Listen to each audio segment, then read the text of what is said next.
What's up, guys? Got a review for you today. Spyderco Amalgam, designed by Brian Lai. This is a good size knife, not a huge knife, but a good size knife, full size knife, probably a little bit bigger than the PM2. It's bigger than the Shaman. It's a good size knife. It's got decent sized blade stock. Not quite as thick as the Shaman, but close.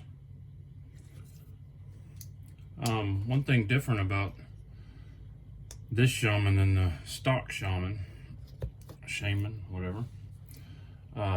These come with the flipper tab, and that flipper tab is normally right there, but it passes right through the compression lock button. So when you go to flip it, it stops about right there because your finger's on it, bumps against your finger.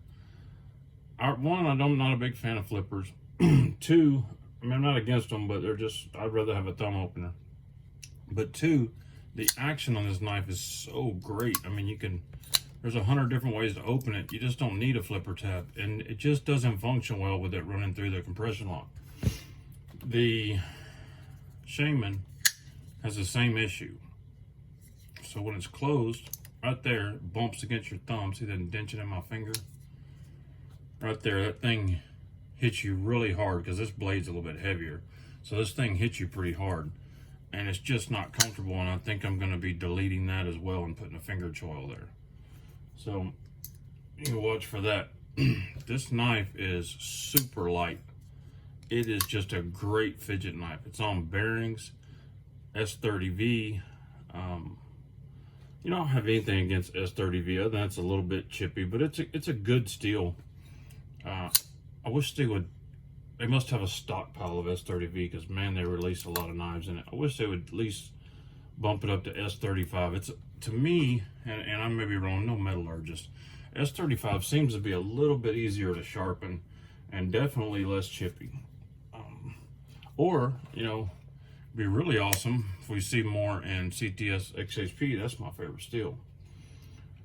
So let's see some other size comparisons. So since this is a big knife, let's put it up against the other token big Spyderco, the Spyderco K2. You see, the Spyderco K2 is huge.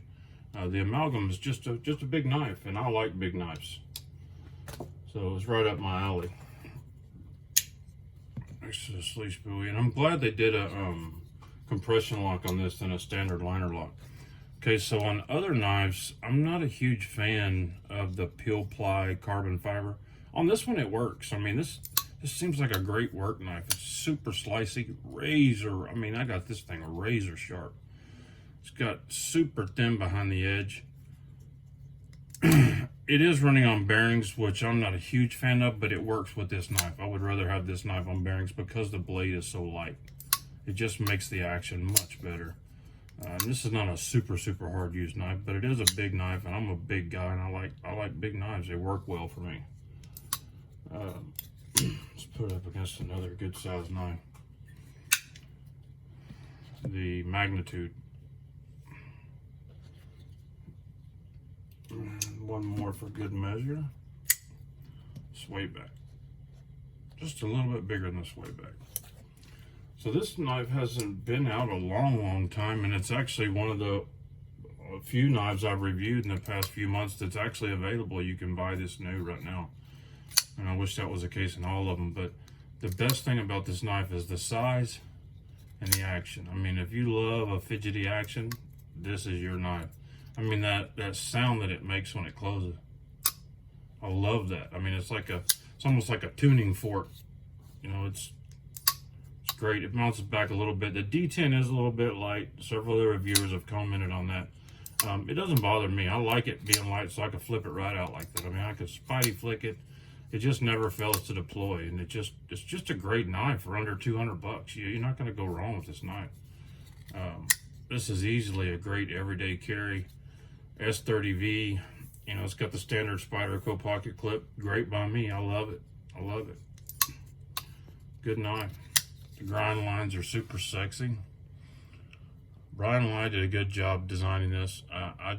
If you like flippers, you know, you can leave the flipper tab on there and you could get used to it come passing through there, but it doesn't just pass through a little bit like the Shaman does. It sticks all the way out the top, so it's going to knock your finger out the way. It's not just going to hit it. So you'd have to get used to releasing and letting off like that. And that's not the way I've always operated my knives, and I just don't want to do that. So plus I don't care for flippers, and I don't think this knife needs it. And the peel ply looks really great. I mean, it merges very well with the G10. You really can't see the line between the peel ply and the G10. It just looks like thick carbon fiber to me. Works really well. I mean, if that's what's keeping it under 200 bucks, I say let's party. But anyway, Spyderco Amalgam. Go out and get you one. They're actually available. Later, guys.